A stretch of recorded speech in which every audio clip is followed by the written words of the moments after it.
आज हम जानने की कोशिश करेंगे कि सिटीजनशिप होता क्या है और सिटीजन और स्टेट के बीच में रिलेशन कैसे होता है। ये हम जानने की कोशिश करेंगे। तो सिटीजनशिप होता क्या है? मान लो एक स्टेट है, ठीक है। एक पहले क्या माना जाता था कि एक कम्युनिटी है, कम्युनिटी के अंदर एक इंडिविजुअल्स रहता है। एक कम्युनिटी है, कम्युनिटी के अंदर एक इंडिविजुअल रहता है। कम्युनिटी या सिटी मान लो, तो एक सिटी है और कम्युनिटी है, कम्युनिटी के अंदर एक इंडिविजुअल रहता है। वो क्या होगा यहाँ का? वो सिटीजन हो जाएगा, ठीक है। वो क्या हो जाएगा? वो सिटीजन हो जाएगा। तो पहले क्या माना जाता है कि ये एक कम्युनिटी है, कम्युनिटी के अंदर एक इंडिविजुअल रहता है, तो वो बंदा क्या हो जाएगा? वो सिटीजन कहलाया जाएगा। और पर नैरो कॉन्सेप्ट होता था ये। फिर थोड़े बहुत धीरे धीरे इवॉल्व होते गए। एरिस्टोटल जैसे थिंकर आए। एरिस्टोटल क्या मानते थे? एरिस्टोटल मानते थे कि सिटीजन्स वही होंगे जो कि जिनकी सर्टेन ड्यूटी जो कि सिविल्स एंड पॉलिटिकल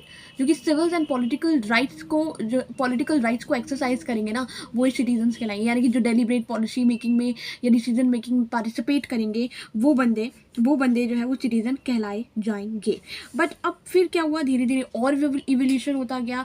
पहले क्या हुआ? एरिस्टोटल ने ना सिर्फ प्रॉपर्टी, जिनके पास प्रॉपर्टी होती थी उनको जो है वो सिर्फ सिटीजनशिप जो है वो ग्रांट कर दी थी, और जो पॉलिटिकल और डिसीजन मेकिंग में पार्टिसिपेशन करेंगे ना, वही सिटीजनशिप उनको जो है वो मिली जाएगी। लेकिन वुमेन और ये स्लेव्स और ये जो ओल्डर पीपल्स और फॉर्मर पीपल्स होते थे, उनको सिटीजनशिप नहीं मिली जाएगी। चलो फॉरनर्स का तो माना, लेकिन इंडिविजुअल्स जो कि वुमेन्स हैं और जो कि विदाउट प्रॉपर्टी है, उनका क्या होगा? उनको भी सिटीजनशिप नहीं दी थी एरिस्टोटल ने, ठीक है। फिर धीरे धीरे और रिवॉल्व होता गया। धीरे धीरे पावरफुल स्टेट की डिमांड होने लगी ताकि इंडिविजुअल्स के राइट्स को प्रोटेक्ट किया जाए।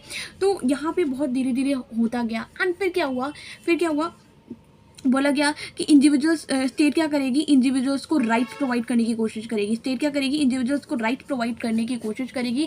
एंड राइट्स को वो प्रोवाइड तो करेगी, लेकिन साथ साथ उसको प्रोटेक्ट भी करेगी। ये मिडिवल एज में जो है वो बताया गया। जैसे हॉब्स का कॉन्सेप्ट देते हैं कि राइट्स उसके पास होंगे, ठीक है। राइट्स उसके पास, right to life, self preservation उसके पास। जॉन लॉक भी ऐसे बोलते हैं कि राइट्स उसके पास होंगे, तो स्टेट के पास वो पावर होगी कि वो कुछ ऐसी कंडीशन सर्कमस्टांस बनाए मिडिवल एज में, कि ऐसी सर्कमस्टांस बनाए कि इंडिविजुअल्स अपने राइट्स को एंजॉय कर पाए, ठीक है।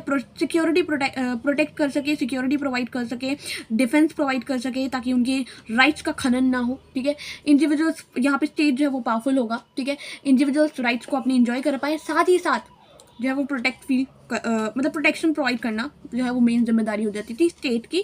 मिडिवल एज में ये सिटीजनशिप का कॉन्सेप्ट जो है वो उभर के आया कि ये स्टेट और इंडिविजुअल्स का रिलेशन ऐसा होगा मिडिवल टाइम में। फिर क्या हुआ? फिर मॉडर्न टाइम आया। मॉडर्न टाइम में क्या हुआ? मॉडर्न टाइम में जो है वो फ्रीडम एंड इक्वालिटी दोनों को जो है वो जोर दिया जाने लगा। यानी कि फ्रीडम को भी उतनी तवज्जो दी जाने लगी जितनी इक्वालिटी।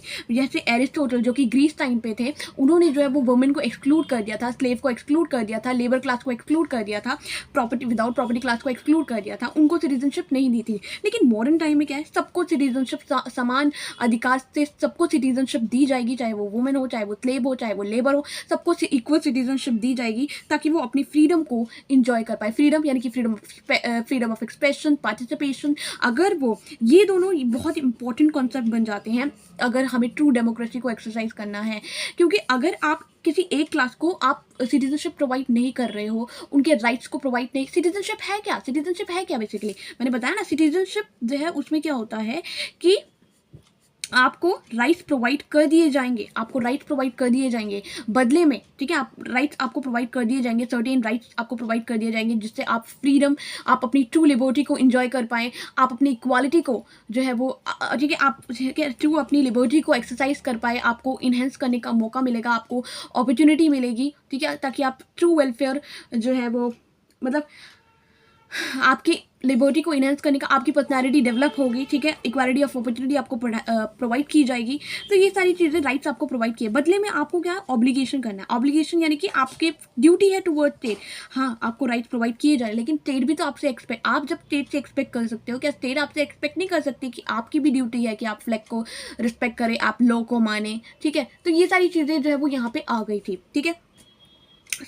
मैं कहा थी, हाँ, राइट्स और ऑब्लिगेशन जो है वो सिटीजनशिप का मेन कॉन्सेप्ट हो जाता है। तो मॉडर्न सिटीजनशिप का कॉन्सेप्ट यहाँ पे फ्रीडम एंड इक्वालिटी के आसपास घूमता है कि फ्रीडम भी ज़रूरी है जितनी इक्वालिटी ज़रूरी है। यानी कि फ्रीडम और इक्वालिटी जो है वो दोनों जो है वो मेन कॉन्सेप्ट है कि एक बंदे के पास फ्रीडम होगी, ठीक है, एक बंदे के पास फ्रीडम होगी, ठीक है, और सबको इक्वल सिटीजनशिप प्रोवाइड की जाएगी, इक्वालिटी सबको होगी कि ये नहीं वुमेन्स को एक्सक्लूड कर दिया और ये सारी, और फ्रीडम आपको दी जाएगी, यानी कि freedom of speech, freedom of participation. यहाँ पे सिर्फ प्रॉपर्टी क्लास को जो है वो पार्टिसिपेट करने का मौका मिल जा रहा है, नहीं, आप जो है वो चाहे कोई भी हो, किसी भी क्लास से आप पार्टिसिपेट करो। जैसे ग्राम सभा का कॉन्सेप्ट है, ग्राम सभा में क्या होता है, सब जो है वो जितने भी 18 साल से ऊपर जो लोग हैं वो पार्टिसिपेट करेंगे, अपनी विलेज लेवल पे जो पॉलिटिक्स होगी, डिसीजन लेना होगा, तो वही जो है वो आपके पास फ्रीडम है, आपके पास बोलने का अधिकार है।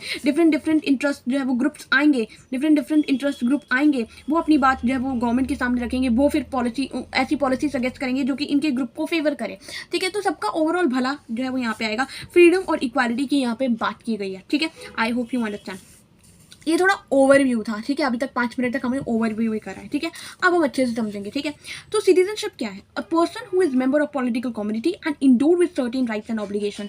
एक बंदा एक मेंबर है पॉलिटिकल कम्युनिटी का, और एक बंदा, ठीक है, एक बंदा मेंबर है एक पॉलिटिकल कम्युनिटी का, उसको जो है वो कुछ राइट्स दे दिए गए, ठीक है, किसके द्वारा? स्टेट के द्वारा, और बदले में उसकी भी ड्यूटीज बन गई कि हाँ भैया मुझे ऐसे ऐसे काम करने हैं। तो ये जो रिलेशन है ना दोनों का, इसको हम कहेंगे सिटीजनशिप।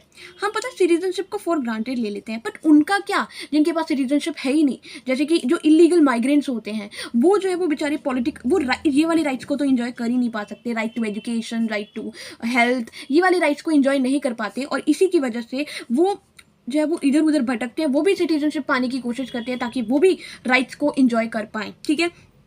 तो हम सिटीजनशिप हमें देखना चाहिए कि सिटीजनशिप बहुत ज़रूरी होती है किसी भी अगर स्टेट्स में, मतलब किसी भी राज्य के लिए, किसी भी स्टेट में आप चले जाओ, सिटीजनशिप बहुत ज़रूरी होती है, क्योंकि वो हमें राइट्स प्रोवाइड करती है जिससे हम अपनी पर्सनालिटी को इनहेंस करते हैं, लेकिन बदले में वो हमसे एक्सपेक्ट भी करती है कि हम भी ड्यूटीज़ जो है वो पूरी करें।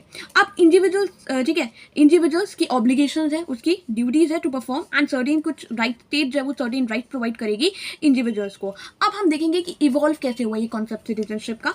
एशियन टाइम में क्या होता था कि पहले क्या होता था कि मैन को सर्वोप्रिय देखा जाता था, कि प्रॉपर्टी जिसके पास होगी वो वाला मैन जो पॉलिटिकल पार्टिसिपेशन करेगा, स्टेट की पॉलिटिकल पार्टिसिपेशन करेगा, ठीक है, और जैसे कि डिसीजन मेकिंग में, या कोई भी पॉलिसी मेकिंग करेगा, या इलेक्ट करना हो किसी राजा वाजा को, या कुछ भी करना हो, तो जिसके पास प्रॉपर्टी है वो जो है वो ये पॉलिटिकल पार्टिसिपेशन करेगा, उसको जो है वो सिटीजनशिप दी जाएगी। ये एरिस्टोटल का भी कहीं ना कहीं यही बोलना है। लेकिन किसको एक्सक्लूड किया जाता था? वुमेन्स को, स्लेव्स को, फॉरनर्स को, और जो कि जिन पुअर को, इनके पास सिटीजनशिप नहीं होता था। वुमेन को क्यों नहीं? क्योंकि वो अपनी डोमेस्टिक, और स्लेव क्योंकि आपको पता है कि फिजिकल वर्क करने में अच्छे होते हैं लेकिन इनके पास मेंटल कैपेसिटी नहीं होती है, और फॉरनर्स बाहर के होते हैं, और पुअर ये जो वैसे ही बेचारे के लाले पड़े हैं, तो उनको तो कोई वो ही नहीं है। तो ये जो है वो बोला जाता था, ठीक है। Citizenship participate in a political and civic life. तो सिटीजनशिप क्या करते थे? सिटीजनशिप जो है वो क्या करते थे? जो सिटीजन पार्टिसिपेट करते थे पॉलिटिकल और सिविक लाइफ में, ठीक है, पॉलिटिकल और प्रॉपर्टी क्लास, जो सिटीजन पार्टिसिपेट करते थे पॉलिटिकल और डेलिब्रेट पॉलिसी मेकिंग में, या कुछ भी पॉलिटिकली पार्टिसिपेट करते थे, चाहे वोटिंग देना, डिबेट रखना, जो भी, और उनके पास प्रॉपर्टी होती थी, वो उनको सिटीजनशिप मिलती थी। भले वो इंसान जिसके पास प्रॉपर्टी है लेकिन वो पार्टिसिपेट ना करता हो पॉलिटिकल और सिविक लाइफ में, तो उसको सिटीजनशिप नहीं मिलेगी, ठीक है। ये एशियन ग्रीक में बोला मतलब ये एरिस्टोटल का कहना है कि भले ही उसके पास प्रॉपर्टी हो लेकिन वो पार्टिसिपेट ही ना करता हो, फिर क्या उसको सिटीजनशिप नहीं दी जाएगी। यानी कि यहाँ से ना, और रोम में भी ऐसा होता था, रिच क्लास के पास जो है वो इंजॉय करने की ताकत होती थी सिटीजनशिप की, ठीक है। एक मिनट जरा है।